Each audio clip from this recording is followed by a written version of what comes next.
अस्सलामुअलैकुम। उम्मीद करता हूँ आप लोग जो है वो खैर व खैरियत से होंगे। तो आज जो है वो एक्सरसाइज 4.2 की पार्ट 2 वीडियो है। एक्सरसाइज 4.2 की पार्ट 2 वीडियो है जिसमें हमने क्वेश्चन नंबर 8 से लेकर 13 तक करना है। पार्ट 1 वीडियो जो मैंने अपलोड की थी, ठीक है, उसके अंदर क्वेश्चन नंबर 1 से लेकर हमने 7 तक कर लिए थे। तो बाकी जो क्वेश्चन है वो आज कर लेंगे। तो अगर आपने पार्ट 1 वीडियो नहीं देखी तो आप लिखिएगा exercise 4.1 part 1 ME English centre. फिर बता रहा हूँ किस तरह से लिखना है कि exercise 4.1 part 1 class 11 ME English centre. इंशाल्लाह वीडियो मिल जाएगी। अच्छा, यहाँ पर मैं आपको ग्रुप का बता दूँ कि भाई ग्रुप की फ़ीस हमारी है 2000 रुपये। ठीक है, इस 2000 फीस में आपको तमाम सब्जेक्ट के notes, guess paper, model paper, test session, recorded session, live session और इसके अलावा एसे का पीडीएफ, एप्लीकेशन का पीडीएफ, मॉडल पेपर का सॉल्व, गेस्ट पेपर का सॉल्व और एमसीक्यूज़ के पीडीएफ, सारे पीडीएफ इंशाल्लाह हम आपको प्रोवाइड करेंगे।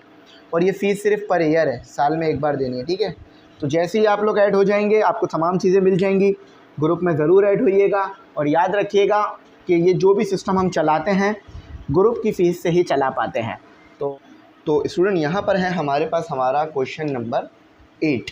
मोस्ट इम्पॉर्टेंट क्वेश्चन है, इसको अपने पास लिख के रख लो। मोस्ट इम्पॉर्टेंट है, पेपर में आने के इसके चांसेस जो हैं ना वो 80% तक हैं कि 80% तक चांस है कि ये क्वेश्चन पेपर में आपके आ जाए।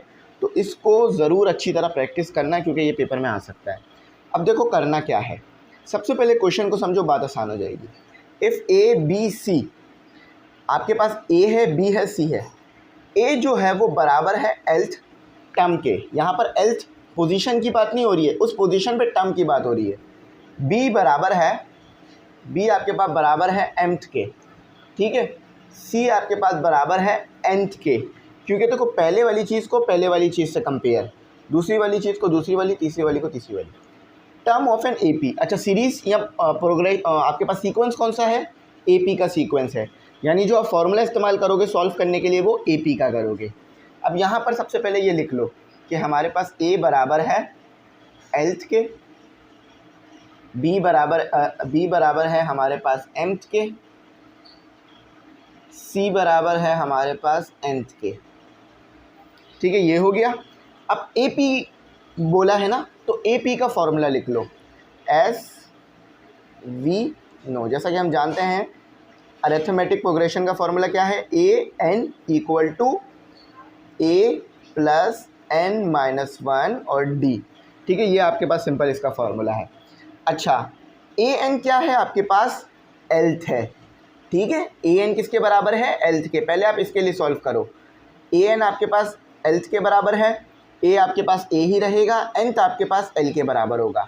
यहाँ पर लिख लो कि ए एन आपके पास बराबर होगा एल्थ के, क्योंकि एल्थ टर्म, तो एल्थ टर्म किस पर आएगी? हाँ, एल्थ पोजीशन पर आएगी, एल पोजीशन पर एल्थ टर्म आएगी आपके पास।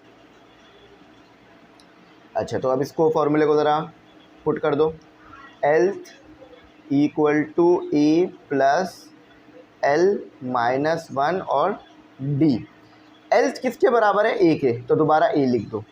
याद रखना ये वाला ए और ये वाला ए सेम नहीं है, तो दोनों को सॉल्व मत करिएगा आपस में, दोनों को आपस में कैंसिल नहीं कर दीजिएगा।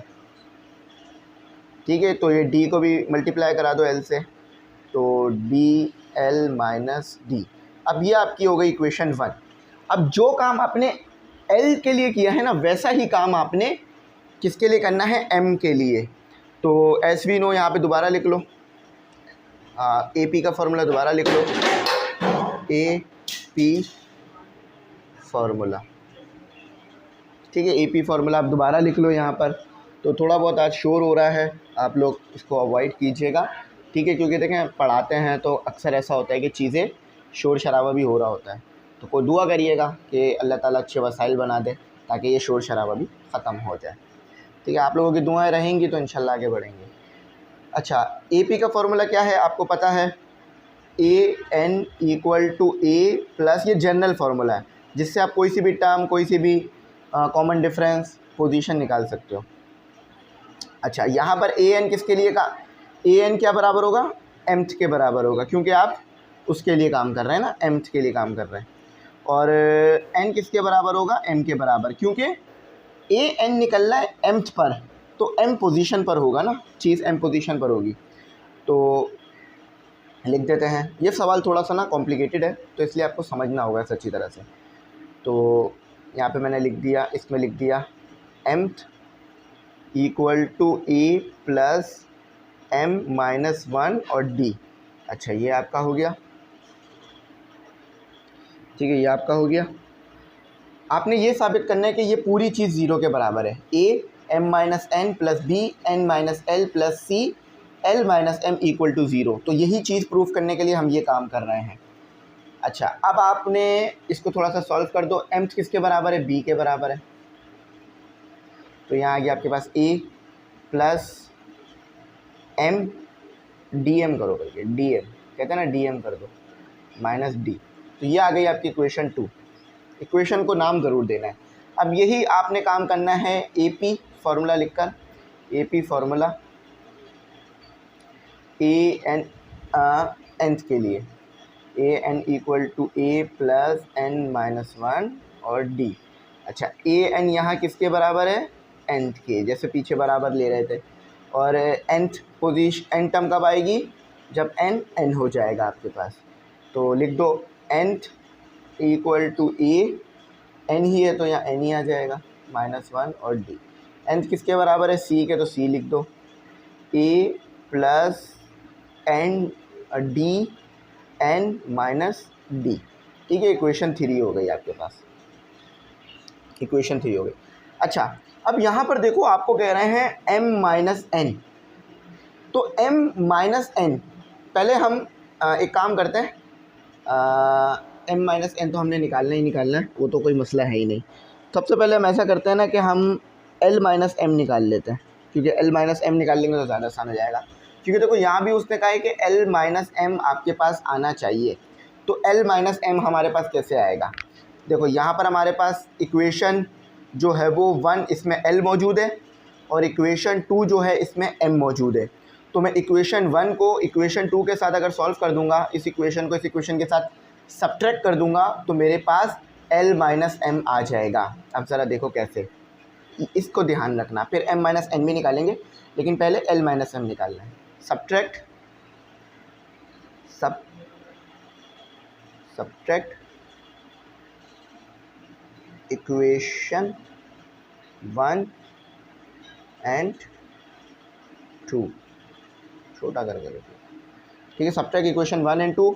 इक्वेशन 1 क्या है, इक्वेशन 1 है आपके पास a equal to a plus D L minus D. ठीक है, ये इक्वेशन 1 आ गई। अब इसके नीचे चाहो तो इक्वेशन 2 लिख दो, इस तरह से कर सकते हो। या एक और तरीका भी है कि पहले a लिख लो फिर माइनस b लिख लो, ऐसे कर लो। तो दोनों तरीका है, आप जिस तरह के तरीके से आप चाहो इसको लेकर आगे चल सकते हो।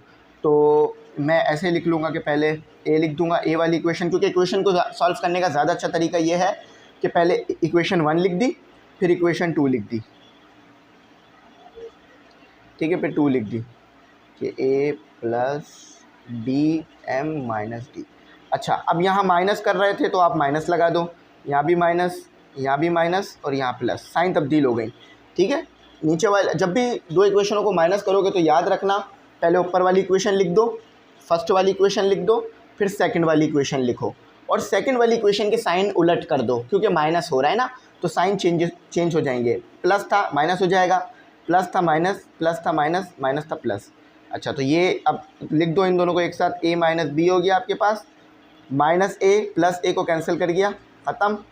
ठीक है, तो यहाँ पर आपके पास क्या आ रहा है, यहाँ पर आपके पास आ रहा है D L minus D M, minus का d प्लस के d को ख़त्म कर देगा। ठीक है, तो ये आपके पास a minus B equal to d को कॉमन निकाल लो, तो ये आ गया l माइनस एम। देख रहे हो, l माइनस एम बोला था, आ गया आपके पास। इसको इक्वेशन a कह लो, ठीक है, इसको इक्वेशन a कह लो।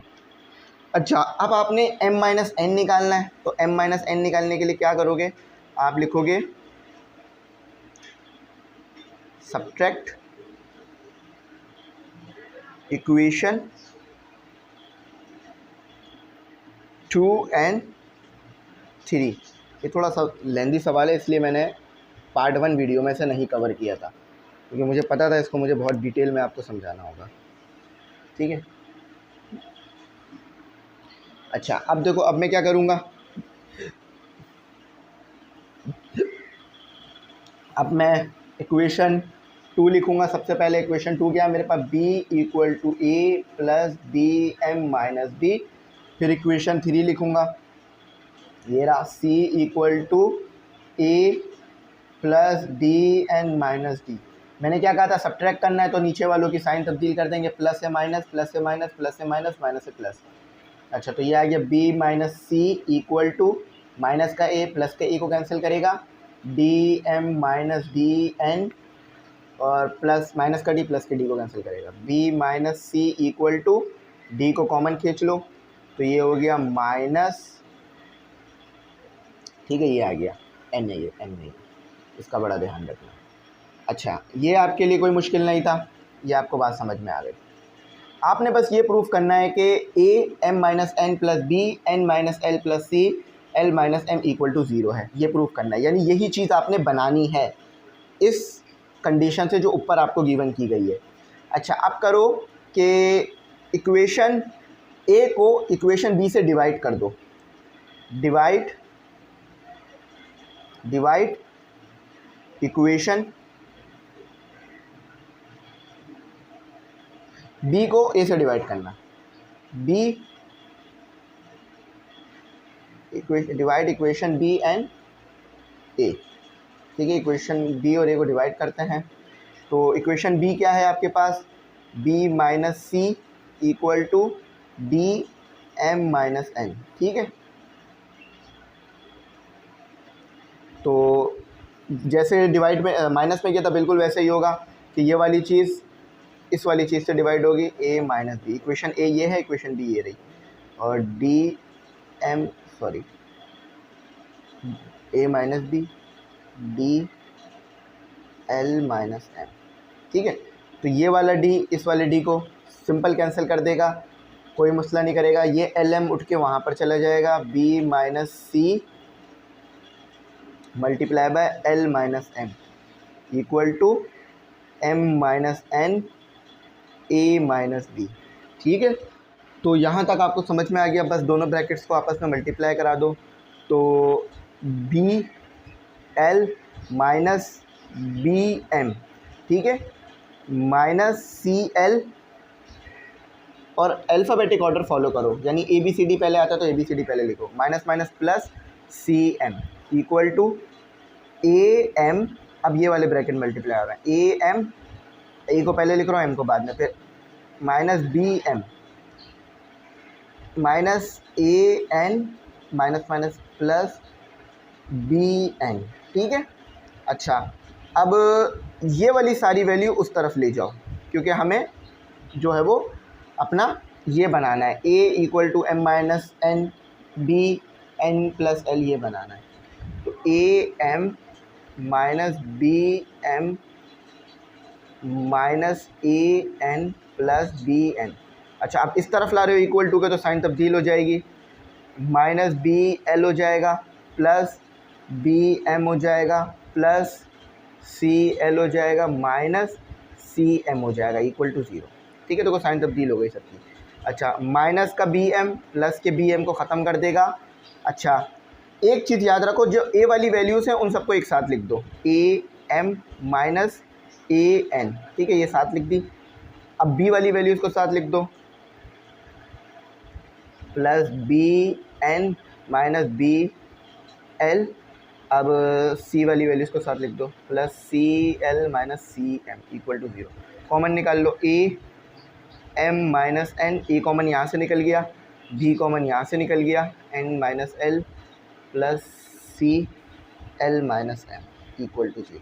अब देखो, जैसा कहा था वैसा ही आ गया आपके पास, देखा आया ना, कि A M minus N plus B N minus L, ये एल है, 1 नहीं है, ठीक है, plus C L minus M. देखा, तो ये आपने इस तरह से इस सवाल को सॉल्व करना था। कितना सिंपल करके मैंने आपको तरीका बता दिया। अब ऐसा ही इसका पार्ट 2 सेम तरीके से होगा, पर मैं आपको नहीं कहूँगा खुद कराओ, खुद करो, मैं करा देता हूँ, ठीक है, मैं समझा देता हूँ। तो इसको पूरा स्क्रीनशॉट कर लो, इसको स्क्रीनशॉट कर लो, इसको जैसा करना है कर लो, जैसा बेहतर लगे, ठीक है। इसको प्रैक्टिस बहुत करना, इसकी प्रैक्टिस अच्छी रखना, क्योंकि ये पेपर में आएगा। अब अगला क्वेश्चन सेम इसी तरीके से होगा, बस थोड़ी बहुत वहाँ पर टर्मिनोलॉजीज़ अलग अलग इस्तेमाल होंगी, तो वो भी कोई प्रॉब्लम की बात नहीं है। मैं आपको वो भी क्वेश्चन करा देता हूँ। देखा कितनी मेहनत से ये क्वेश्चन लिखा, लेकिन बस 1 सेकंड में मिटा दिया सारा। करने में 17-18 मिनट लग गए क्वेश्चन, लेकिन ये बहुत इंपॉर्टेंट क्वेश्चन है, आएंगे इसीलिए। अच्छा, तो पार्ट 2 में लिखता हूँ। अच्छा, पार्ट 2 मज़े की बात ये है, बिल्कुल सेम चीज़ है, जैसा पार्ट 1 था ना बिल्कुल वैसा ही है, बस उन्होंने ना थोड़ा सा उसमें ना आपको एक ट्रिक लगा दी। अब अगर वो आपने मतलब समझ के कर रहे हैं, तो वो ट्रिक आप उसी वक्त समझ गए होंगे कि बस अरेंजमेंट का मसला है। पहले हम ए के लिए सेट करा रहे थे ना, मतलब आखिर में हमने क्या किया था कि चीज़ों को ए के लिए सेट करा के कॉमन निकाल लिया था, लेकिन यहाँ पर हम जो है वो चीज़ों को एल के लिए सेट करा के कॉमन निकाल लेंगे। तो सिंपल ये कहूँ तो part 1 part 2 accurate same question है, कोई भी तब्दीली नहीं है, क्योंकि उनका जो मेन क्वेश्चन है वो सेम है। यहाँ भी बिल्कुल आपने वैसे ही करना है कि ए को बराबर लेना एल्थ के, बी को बराबर लेना एम्थ के, सी को बराबर लेना एंथ के। लेकिन मैं मिटा के दोबारा इसलिए करा रहा हूँ क्योंकि कोई बच्चा कंफ्यूज ना हो। मैं चाहता तो उसी क्वेश्चन को अरेंज कर सकता था, लेकिन मैंने कहा चलें अरेंज ना करूँ, शुरू से कराऊँ, ताकि किसी को ऐसा ना लगे कि मुश्किल हो रही है। तो बिल्कुल इस क्वेश्चन को स्टार्ट से करते हैं, और क्वेश्चन नंबर 1 याद रखना, वो बिल्कुल वही चीज़ करूँगा मैं, पूरे तमाम वही स्टेप होंगे, बस आखिर में आके कुछ चीज़ें तब्दील होंगी। यहाँ तक जितना भी काम किया था ना आखिर तक वो बिल्कुल सेम आएगा। अच्छा, ज़रा सोल्यूशन की हेडिंग वो भी सेम। मैंने क्या कहा था कि ए बराबर है आपके पास एल्थ के, एल टर्म के ना, और बी बराबर है आपके पास एम टर्म के, सी बराबर है आपके पास एंथ टर्म के। ये आपको याद आ गई। As we know A P का हम जनरल फॉर्मूला जानते हैं, क्या था ए पी का general formula, A N equal to A plus N minus 1 और डी। अच्छा, बहुत से बच्चों के दिमाग में ये सवाल आ सकता है कि सर यहाँ पर एक एन क्यों लिख रहे हैं, टी एन क्यों नहीं लिखते हैं। तो ये भी लिखा जा सकता है, ये भी ठीक है, लेकिन बुक में ए एन कहा गया है, तो इसीलिए मैं इसे ए एन से ही जो है वो कॉल कर रहा हूँ, ताकि बुक को फॉलो करूँ। मैं बुक को फॉलो करने के लिए मैं ऐसा काम कर रहा हूँ, ठीक है। पुरानी बुक में इसे टी एन कहा जाता था, न्यू बुक में ए एन कहा गया है। अच्छा, तो अब हम किसके लिए काम कर रहे हैं, ए के लिए काम कर रहे हैं ना।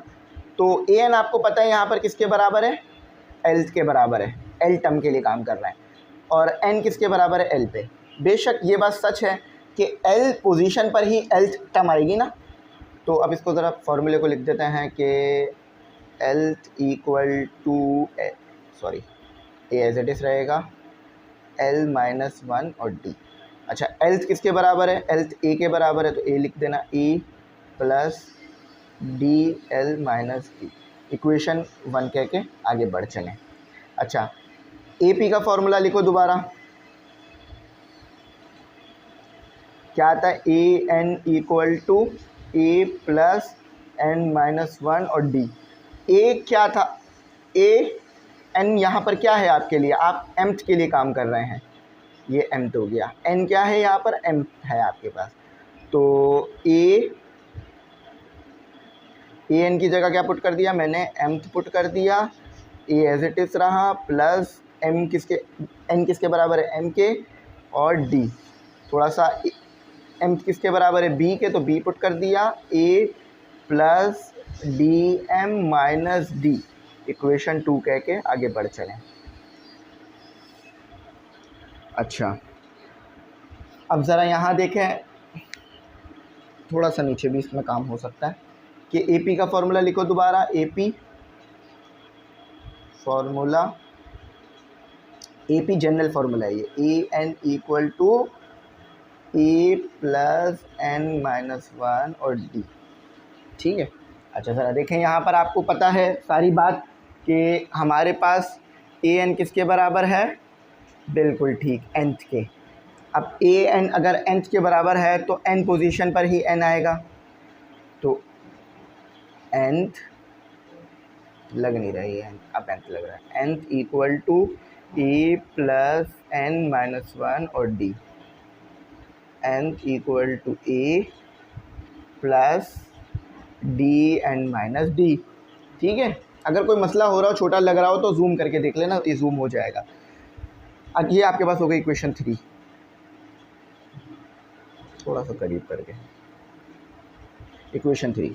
अब क्या करो, इक्वेशन 1 को इक्वेशन 2 के साथ सॉल्व करो। ठीक है, जैसे हमने पहले में किया था, क्योंकि हमें यहाँ पर एल एम चाहिए, इसीलिए इक्वेशन 1 को इक्वेशन 2 के साथ तो सब्ट्रैक्ट करेंगे, सॉल्व करने के लिए सब्ट्रैक्ट करेंगे। सब्ट्रैक्ट इक्वेशन 1 एंड 2, तो इक्वेशन 1 और 2 को सब्ट्रैक्ट करोगे तो क्या आ जाएगा, इक्वेशन 1 ये रही, A equal to A plus D L minus D. Equation 2 कहाँ है, इक्वेशन 2 ये रही। इक्वेशन ज़रूर लिखना वरना आप कंफ्यूज हो जाएंगे कि काम क्या कर रहे थे।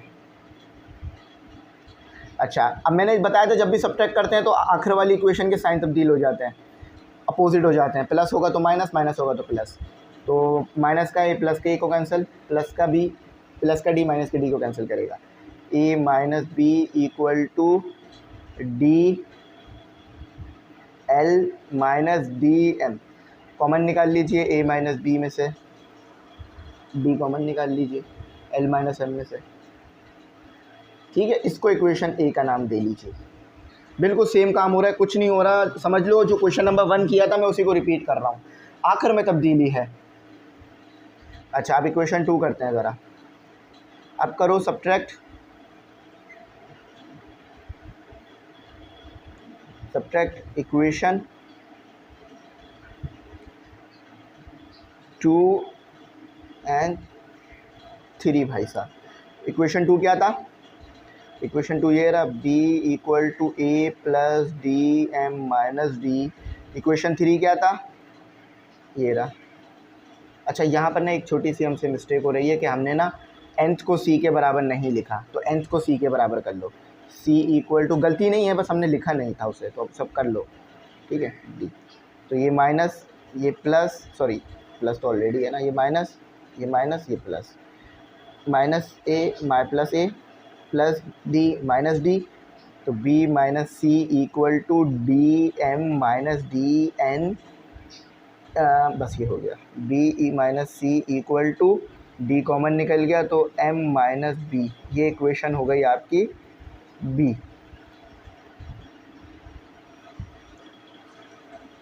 अच्छा, अब आपने क्या काम करना है, आपने जो है वो सब्ट्रैक्ट करना है, आपने डिवाइड करना है, डिवाइड इक्वेशन, थोड़ा सा इक्वेशन ए एंड बी। ये थोड़ा सा ना जगह शायद हमें चाहिए होगी आखिर में, तो यहाँ लिख लेते हैं ए एंड बी। ठीक है, divide equation A and B. अच्छा, इक्वेशन ए क्या है आपके पास, एक काम करो, पहले भी हमने बी ए किया था ना, तो बी और ए कर लो। ठीक है, एक ही वही सी चीज़ को कंटिन्यू करते हैं। B minus C equal to D M minus N, और ए माइनस बी। ठीक है,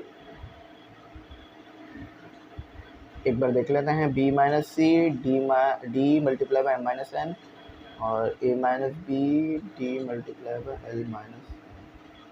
ठीक है, तो डी को डी ख़त्म कर जाएगा, B minus C L minus M A minus B M minus N. ठीक है, ये आपका हो गया।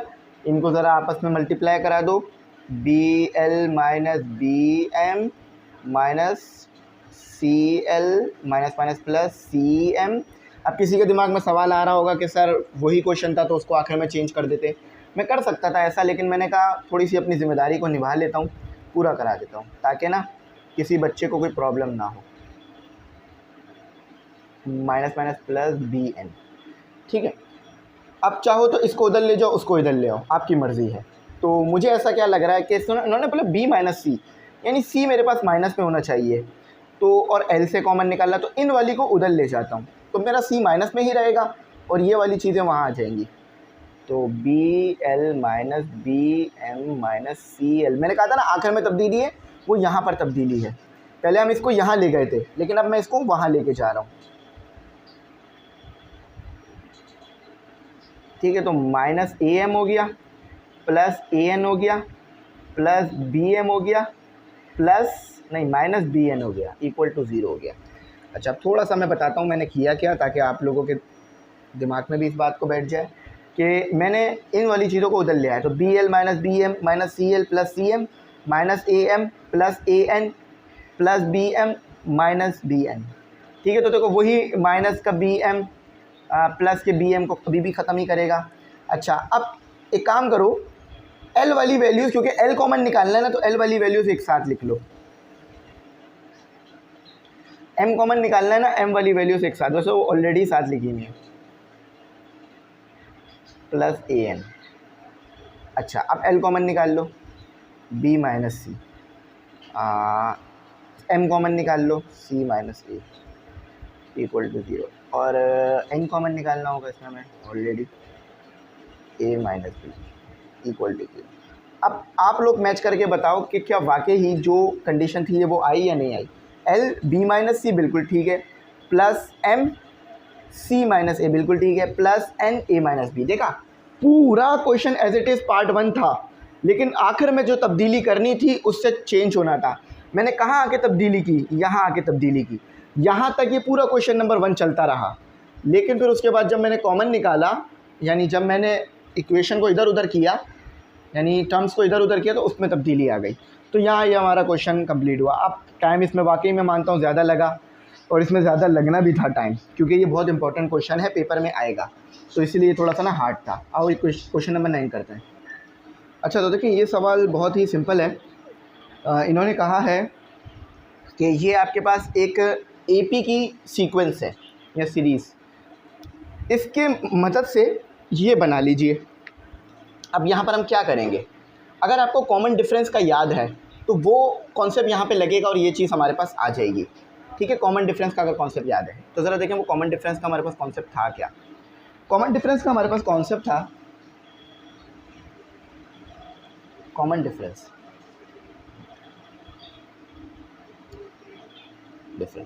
कि कॉमन डिफरेंस में आप क्या करते थे, डी इक्वल टू, समझ लीजिए ये A1 है, ये B A2 है, तो A2 को माइनस करते थे आप A1 से, लेकिन आपने एक और भी करना है, तो D equal to A3 minus A2। देखें ये A1 है आपके पास, ये A2 है आपके पास, और ये A3 है, यानी A1 पे जो टर्म आ रही है वो 1/A, A2 पे जो टर्म आ रही है वो 1/B, और A3 पे जो टर्म आ रही है वो 1/C है। इसको अपने पास अगर चाहो तो ऐसे लिख सकते हो। तो ज़रा पुट करो, और दोनों को आपस में कंपेयर भी कर सकते हो। क्यों? क्योंकि यहाँ भी डी आएगा, यहाँ भी डी आएगा, तो पहले इन दोनों को आपस में कंपेयर ही कर दो डायरेक्ट, ताकि मसला ही ख़त्म हो जाए। तो A2 minus A1, A3 minus A2, ये तो आपको पता है ना कि कॉमन डिफरेंस सेम आता है, चाहे आप A2 को A1 से माइनस करो या A3 को A2 से माइनस करो। अगर इन दोनों को माइनस करने पे 1 आ रहा है तो इन दोनों को माइनस करने पे भी 1 आएगा। तो जब दोनों को माइनस करने पे 1 आ रहा है तो कंपेयर किया जा सकता है। क्या मसला है इस बात में? कोई मसला नहीं है। ठीक है, तो 1/B minus 1/A equal to, रटिएगा मत, मैं इसका कॉन्सेप्ट दे रहा हूँ यहाँ पर आपको, ठीक है, और 1/C minus 1/A, sorry 1/B, क्योंकि A2 का है ना, तो A2 तो हमारे पास B है ना। अच्छा, इसको वहाँ ले जाओ, 1 minus B 1/B plus 1/B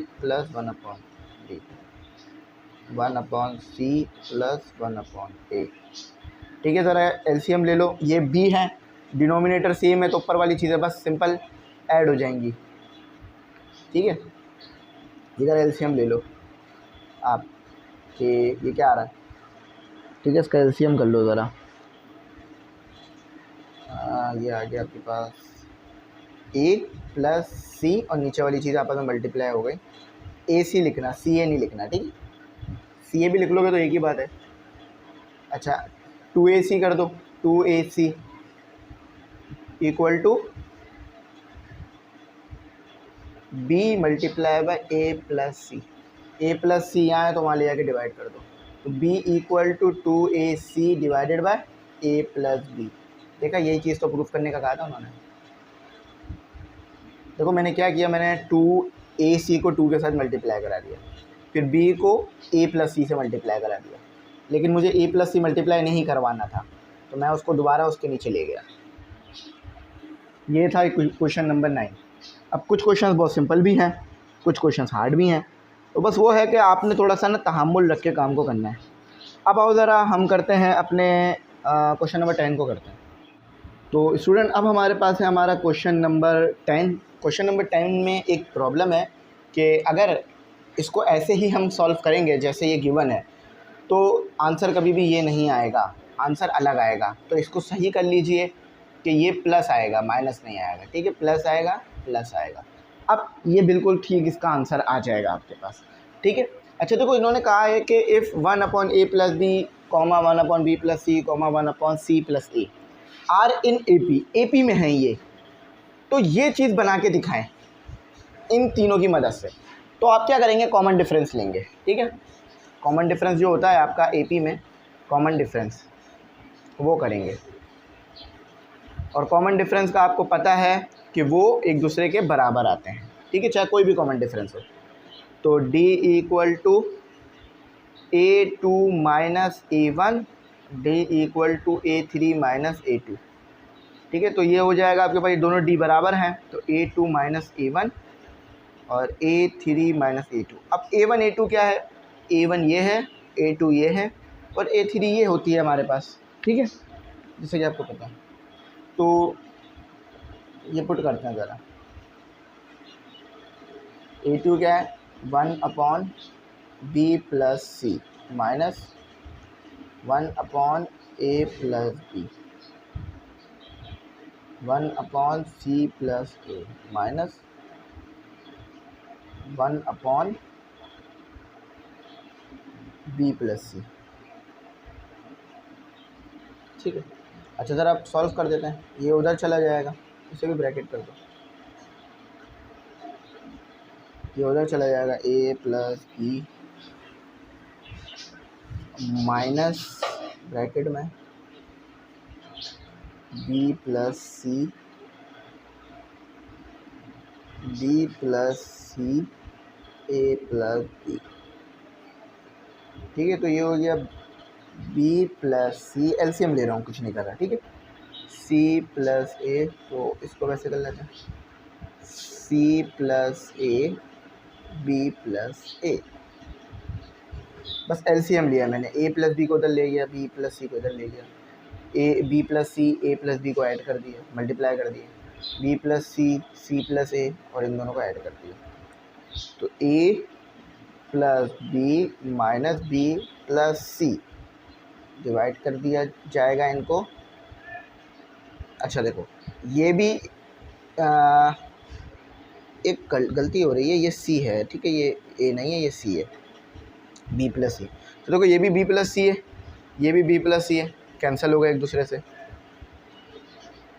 तो यहाँ बच गया a प्लस बी, और यहाँ आ गया आपके पास b plus C minus a, और यहाँ भी माइनस सी आएगा, क्यों, क्योंकि देखो माइनस b माइनस सी, तो c प्लस a। चलो इसको आगे कंटिन्यू करते हैं। देखो माइनस का c प्लस के c को कैंसिल कर देगा, प्लस का b माइनस के b को कैंसिल कर देगा, तो a minus C divided by a plus b equal to b minus a divided by c plus a, ठीक है। अच्छा अभी भी आपको ये इस जैसा तो बिल्कुल भी नहीं लग रहा होगा, क्योंकि अभी भी वो इस जैसा बना ही नहीं है। तो यहाँ पर एक चीज़ अगर नोट करें तो AC है, तो हम क्या करते हैं, इसको रेसिप्रोकल कर देते हैं, यानी ऊपर वाली चीज़ों को नीचे ले आते हैं, नीचे वाली चीज़ों को ऊपर ले आते हैं। तो ज़रा रेसिप्रोकल कर देते हैं हम, इसको ऊपर कर देते हैं, और उसको नीचे कर देते हैं। तो ये हो गया आपके पास a प्लस बी, ये ऊपर चला गया तो वो नीचे आ गया a माइनस सी। यहाँ भी अगर यहाँ पर रेसिप्रोकल कर रहे हो तो यहाँ भी करना पड़ेगा c plus a b minus A. अच्छा, रेसिप्रोकल होता क्या है मैं ये समझा देता हूँ। बेसिकली आप इस चीज़ को इधर ले जाते हो और इस चीज़ को उसके पास ले आते हो। मैं ज़रा इसको ना खोल के दिखाता हूँ कि होता क्या है। a अपॉन बी है आपके पास और c अपॉन डी है, ठीक है। तो रेसिप्रोकल में आप ये करते हो कि d को उधर ले गए, a को इधर ले आए, ठीक है, फिर c को इधर ले गए और b को उधर ले गए। तो देखा ये चीज़ें उलट हो गई। पहले क्या था, d अपॉन सी था ना, लेकिन अब क्या आ रहा है c अपॉन, पहले c अपॉन डी था लेकिन अब d अपॉन सी आ रहा है। इसी तरह यहाँ पे पहले a अपॉन बी था तो b अपॉन ए आ रहा है। तो ये रेसिप्रोकल होता है, इस तरह होता है ये। अगर यहाँ समझ नहीं आया तो नीचे समझ लेना। अब देखो थोड़ा बहुत तो जवाब आ गया। पहले हम इसको लिख देना है, इस वाली चीज़ को पहले लिख देते हैं, c plus A B minus A plus B. ऊपर वाली चीज़ें तो बन गई और फिर इसको लिख देना। अच्छा, तो a को पहले लिख लो और फिर c को बाद में लिख लो, कोई मसला नहीं, प्लस ही हो रहा है। अच्छा, यहाँ पर देखो वो b को माइनस में कह रहा है, तो हम क्या करते हैं, माइनस यहाँ से कॉमन निकालते हैं। तो जब हम माइनस कॉमन निकालेंगे तो अंदर वाले सबकी साइन तब्दील हो जाएगी, माइनस b हो जाएगा प्लस a हो जाएगा और a plus B minus common निकालें तो a minus A plus C. अब दोबारा माइनस को सॉल्व कर दो तो देखो दोबारा वही चीज़ बन जाएगी जो था, है ना। देखो ये दोबारा वही हो जाएगा कि a आपके पास प्लस का हो जाएगा, a आपके पास माइनस का हो जाएगा और b आपके पास प्लस का हो जाएगा जैसे कि था। तो माइनस कैंसिल करवा दो, ठीक है। तो मैंने माइनस कॉमन निकाला, इस चीज़ को भूलिएगा मत। माइनस कॉमन निकालने से क्या हो गया, ये प्लस का था तो माइनस का b हो गया, ये माइनस का था तो प्लस का हो गया, इधर भी ये प्लस का था तो माइनस का हो गया, ये माइनस का तो प्लस का हो गया। तो ज़रा अरेंज कर दो, माइनस को इधर लिख लो, बाहर करके लिख लो, प्लस सी ए माइनस सी, ठीक है। माइनस को बाहर करके लिख लो, ए प्लस बी सी माइनस ए, माइनस से माइनस कैंसिल, तो ए प्लस सी ए माइनस बी ए प्लस बी सी माइनस ए, यह आंसर आ गया फाइनल। थोड़ा सा ऊपर कर देगा, ठीक है, ये लो, ये आंसर आ गया। अब देखो ये वैसा ही आया जैसा था, देखो C plus A minus B, A plus B C minus ए, ठीक है। तो यही आपको प्रूफ करके दिखाना था। अब आओ इसका क्वेश्चन नंबर 11 करते हैं। अच्छा देखें, अब आपके पास एक क्वेश्चन नंबर 11 बहुत सिंपल क्वेश्चन है, लेकिन ये एक वर्ड प्रॉब्लम टाइप क्वेश्चन है, लेकिन ये है एपी का ही क्वेश्चन। अच्छा, अब एपी जो आप पढ़ रहे थे अब आपको समझ में आएगा कि वो प्रैक्टिकल लाइफ में कहाँ यूज़ हो रही होती है। ज़रा इसको मैं डायग्राम बना के समझा देता हूँ। एक ऑब्जेक्ट है, वो रेस्ट में था, ठीक है, रेस्ट में वो रखा हुआ था, वो रेस्ट से गिरना शुरू हो जाता है, ठीक है, मूव करता है, वो मोशन में आ जाता है, वो मोशन लिख लेते हैं, ठीक है, वो मोशन में आ जाता है। पहले सेकंड में जब 1 सेकंड हो जाता है तो वो 12 मीटर नीचे आ जाता है, ठीक है, 1 सेकंड में वो 12 मीटर नीचे आ जाता है, यही बात लिखी हुई है। An object falling from rest, एक ऑब्जेक्ट है वो रेस्ट में था पहले, फिर वो फॉल यानी गिरना शुरू हो जाता है 12 metre during the first second, 12 metre जो है वो नीचे आ जाता है पहले सेकंड में, ठीक है। फिर मज़ीद 1 सेकंड बाद 24 metre during the next second, next यानी दूसरे सेकंड में। अच्छा, दूसरे सेकंड में वो और 12 मीटर नीचे आ जाता है, यानी 24 मीटर हो जाता है टोटल, क्योंकि पहले में 24 ऐड हो गए। थोड़ा सा बेहतर लिख रहे, ठीक है। अच्छा, अब कहते हैं 36, अब 36 हो जाता है, और 36 कब होता है आपका, 36 हो जाता है आपका तीसरे सेकंड में, वो मज़ीद नीचे आ जाता है। तो वो कहते हैं कि जब वो और नीचे आएगा, और नीचे आएगा, तो 8वें सेकंड में, जब 8वां सेकंड आ जाएगा, इसी तरह चलते चलते जब 8वां सेकंड आ जाएगा, बीच वाले सेकंड्स मैंने स्किप किए हैं, तो उस वक़्त वो किस हाइट पर होगा ये आपने बताना है, वो किस हाइट पर होगा ये आपने बताना है, ठीक है। मेरी बात समझे आप, एक सीरीज़ चल रही है, कि हर एक सेकंड में वो 12 मीटर नीचे आता जा रहा है। हर एक सेकंड में देखो, पहले सेकंड में 12 मीटर नीचे आया, दूसरे सेकंड में मज़ीद 12 मीटर नीचे आया, तीसरे सेकंड में वो मज़ीद 12 मीटर नीचे आया। तो कॉमन डिफरेंस तो आपको समझ में आ गया, इसमें 12 का आ रहा है। और उसके बाद वो कहते हैं जब 8वां सेकंड होगा तो बॉक्स कितने मीटर पर होगा, ये आपने बताना है। तो सबसे पहले ये प्रॉब्लम है AP, we will solve this problem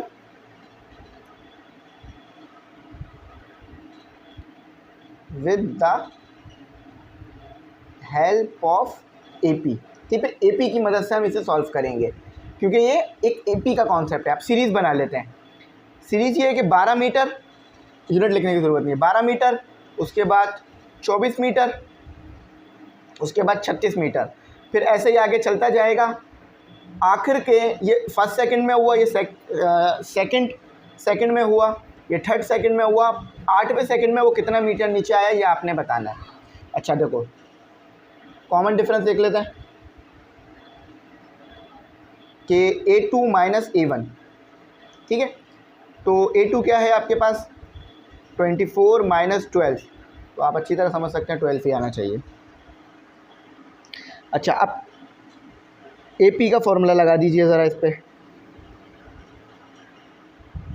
ठीक है, 24 माइनस 12 ही आ रहा है। ठीक है, तो अब इस पर AP का फॉर्मूला लगा दीजिए। अच्छा, इसमें AP का फॉर्मूला क्या है, AP का formula AN equal to A plus N minus 1 और D तो आपके पास आ गया। AN आपको पता करना है। ठीक है, AN ही आपको पता करना है कि 8 सेकंड में, यानी आपको पता चल गया कि N 8 दिया हुआ है 8वीं पोजीशन पर। First position, second, third, fourth, fifth, 6, 7, 8, तो A 8 लिख देंगे हम। अच्छा, A क्या है, A भी यहाँ पर 12 है, फर्स्ट पोजीशन आपके पास 12 है। अच्छा, 8 माइनस 1 और 12 प्लस 7 और 12 मल्टीप्लाई कर देना।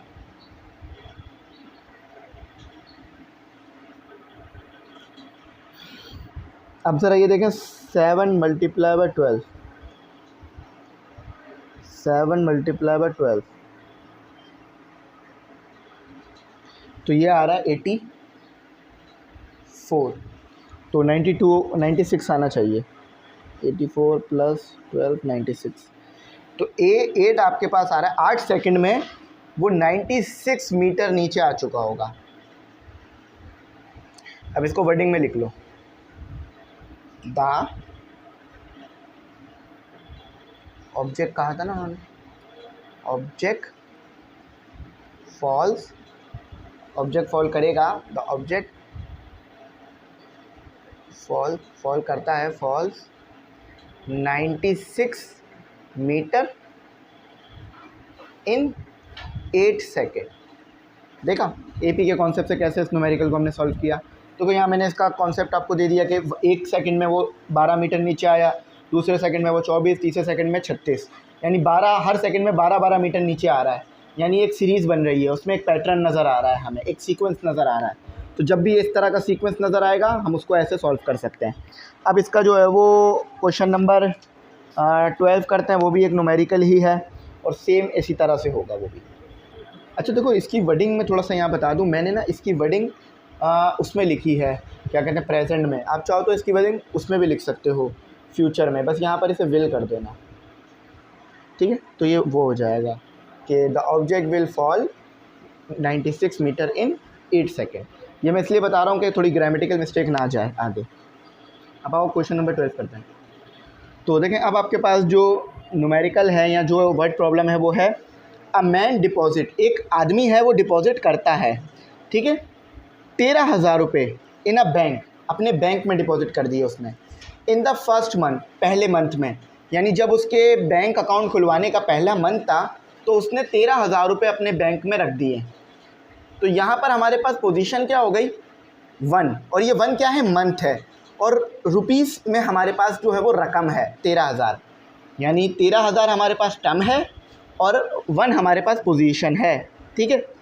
अच्छा, फिर वो कहते हैं इन द फर्स्ट मंथ, और फिर कहते हैं कि 14,500 रुपये इन द सेकेंड मंथ। दूसरे मंथ में वो 14,500 रुपये रखवाता है। पहले मंथ में वो 13,000 रुपये रखवाता है, दूसरे मंथ में वो 14,500 रुपये रखवाता है, और तीसरे मंथ में वो 16,000 रुपये रखवाता है, ठीक है। अच्छा, अब उसके बाद कहते हैं कि तीसरे मंथ में वो 16,000 रुपये रखवाता है in the third month, and so on, और इसी तरह वो पैसे रखवाता रहेगा। यानी एक सीक्वेंस चलेगा, एक सीक्वेंस चलता रहेगा। आप ये भी कह सकते हो, देखो यहाँ पर उन्होंने ये नहीं कहा है कि वो 1500 रुपये बढ़ा रहा है, नहीं, यहाँ पर वो ये कह रहे हैं कि वो 13,000 पहले रखवा रहा है, फिर 14,500 रखवा रहा है, फिर 16,000 रखवा रहा है। तो इसके बाद हमें बात समझ में आ रही है कि वो अगले महीने में, यानी जो इसके बाद वाला महीना आएगा, वो 17,500 रुपये रखवाएगा बैंक में।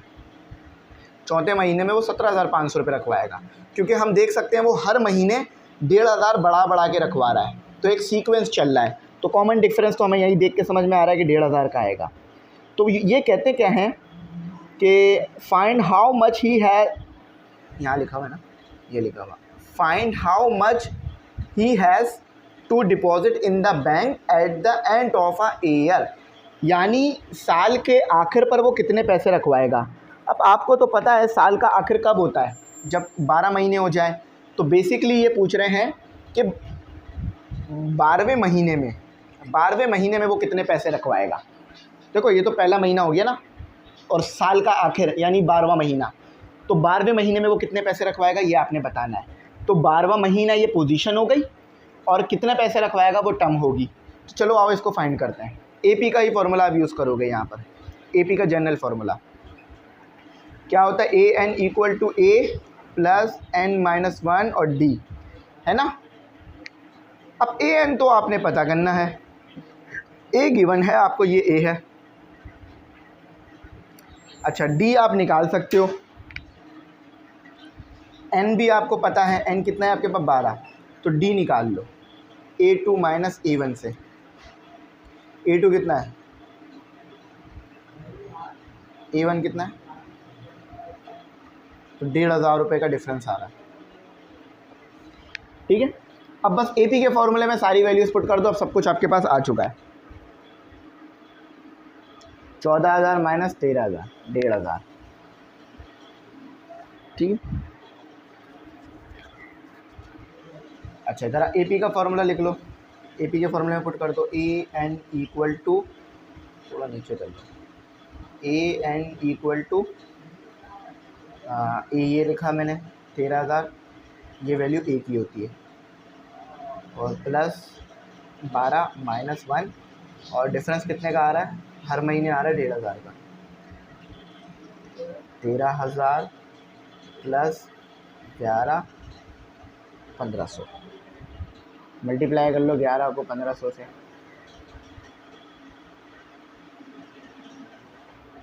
तो ए, अच्छा यहाँ पे ना एन नहीं लिखा जाएगा, 12 लिखा जाएगा, ठीक है। हम 12 के लिए काम कर रहे हैं, ठीक है। आपके पास 11 जब हम मल्टीप्लाई करोगे 1,500 से, तो आपके पास ऐसा आएगा 16,500 रुपये।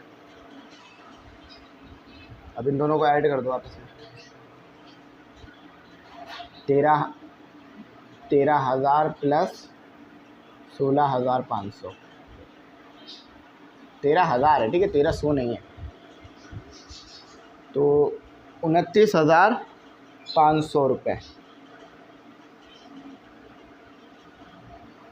ठीक है। तो जब महीना ख़त्म होगा तो वो अपने बैंक में 29,500 रुपये रखवा चुका होगा, और बिल्कुल सही है। इसी तरह बात समझ में आ रही है कि हर महीने बढ़ाए जा रहा है वो पैसे, ठीक है। तो यहाँ पर यही बात आ रही है, ही मस्ट डिपॉजिट 29,500 रुपये, यानी 29,500 eight the end of the year, उसे करने चाहिए। ही मस्ट डिपॉजिट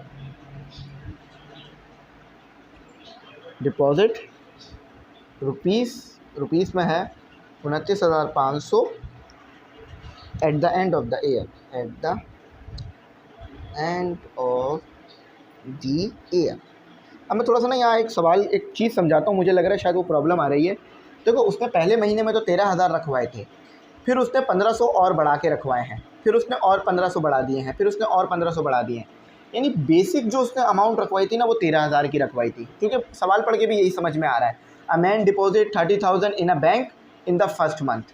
वो आदमी जो है वो 13,000 रुपये जमा कराता है बैंक में पहले महीने में, फिर 14,500 in the second month, 14,500 second महीने में।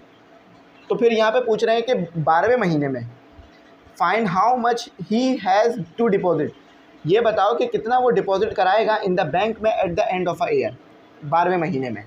ठीक है, तो वो हमारे पास रकम आ रही है 29,500 रुपये की, कि 12वें महीने में वो 29,500 रुपये डिपॉजिट कराएगा बैंक के अंदर, जिस तरह वो डिपॉजिट करा रहा है। तो ये हमारा हो गया। अब आखिरी सवाल करते हैं जो कि 13वां सवाल है। तो स्टूडेंट यहाँ पर हमारे पास एक और क्वेश्चन है, वर्ड प्रॉब्लम टाइप है, आसान है। इसमें सीरीज़ एपी की ही है, सीक्वेंस एपी का ही है। कहते हैं अ बॉय सेव्स, यानी एक लड़का है जो कि बचत कर रहा है, सेविंग कर रहा है। 200 रुपये उसने सेव किए हैं at the end of the first week. यानी यहाँ पर जो ये 200 है ना, ये ए की वैल्यू है। सबसे पहले देखें, एक चीज़ मेरी बात याद रखिएगा, क्योंकि ये एपी का ही क्वेश्चन है। तो एपी के लिए फार्मूला क्या रहेगा, A N is equal to A plus N minus 1 और डी। अच्छा, अब मैं चीज़ें समझाता हूँ क्या बात हो रही है। ये बात आपको समझ में आ गई कि जो लड़का है उसने पहले हफ्ते में फर्स्ट वीक जो है वो आपके पास पोजीशन हो गई और 200 टर्म हो गई, तो उसने पहले हफ्ते में 200 रुपये सेव किए हैं। 200 रुपये, यूनिट लिखने की ज़रूरत नहीं होती है। एंड गोज़ ऑन इंक्रीजिंग, और वो सेव करता जा रहा है, मतलब सेव करेगा आगे भी। इंक्रीजिंग है सेविंग फॉर, यानी हर हफ्ते जो वो सेविंग कर रहा है ना, उसमें 25 रुपये का इजाफा आ रहा है। यानी पहले हफ्ते में उसने 200 रुपये सेव किए, तो दूसरे हफ्ते में वो 225 रुपये सेव कर लेगा। चलें इस तरह कर लें, 225 रुपये। तीसरे हफ्ते में वो 250 रुपये सेव कर लेगा।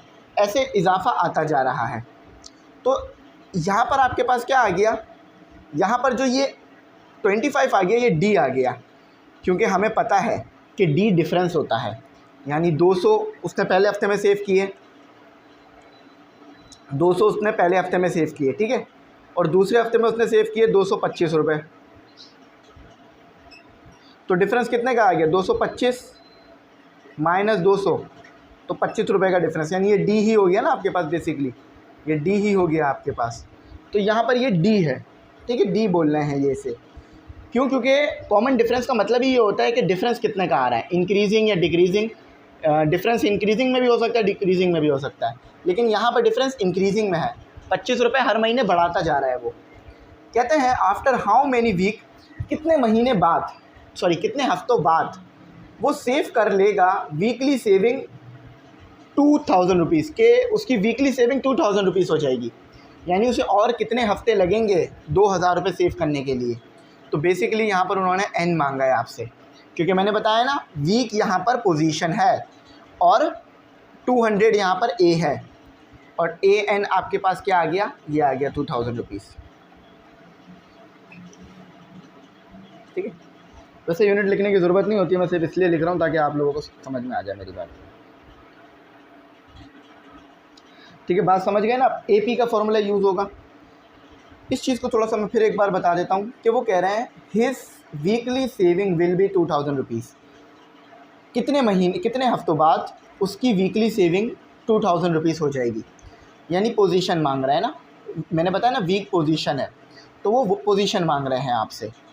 तो 2,000 लिख दो यहाँ पर, इस फॉर्मूले को इस्तेमाल कर रहे हैं, एपी के फॉर्मूले को। ए क्या है आपके पास, इसको ज़रा वर्डिंग लिख लो, फॉर फाइंडिंग हिज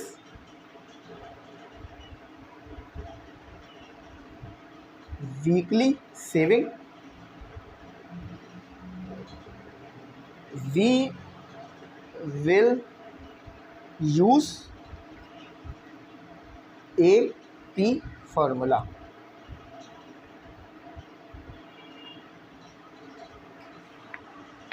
AP का फॉर्मूला इस्तेमाल करेंगे, ठीक है। तो 2000 और स्टार्ट उसने किया था 200 से। एन हमें यहाँ पता करना है और डी हमें पता है 25 रुपये का इजाफा आ रहा है। तो ये प्लस आता है यहाँ पे, ठीक है, माइनस नहीं आता। यहाँ पे ये मल्टीप्लाई नहीं होता, प्लस होता है। ये यहाँ प्लस हो रहा है, वहाँ जाके वो माइनस हो जाएगा।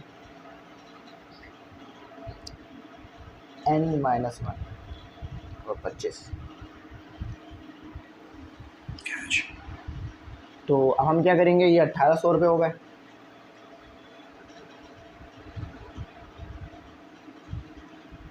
पच्चीस को डिवाइड करा दो, n को पहले लिख लो, माइनस n को बाद। तो 1800 डिवाइड बाय 25 आपके पास आ रहा है 72। 1 को उधर ला के प्लस कर दो, तो n इज इक्वल टू 73। तो आफ्टर 73 वीक वो सेव कर लेगा, 73 वीक तक वो सेव कर लेगा 2000 रुपये। यानी बच्चे को, यानी जो लड़का है उसको नीड है 73 वीक 2000 रुपीज़ सेव करने के लिए। इसकी वर्डिंग आप ऐसे लिख सकते हो कि वीकली सेविंग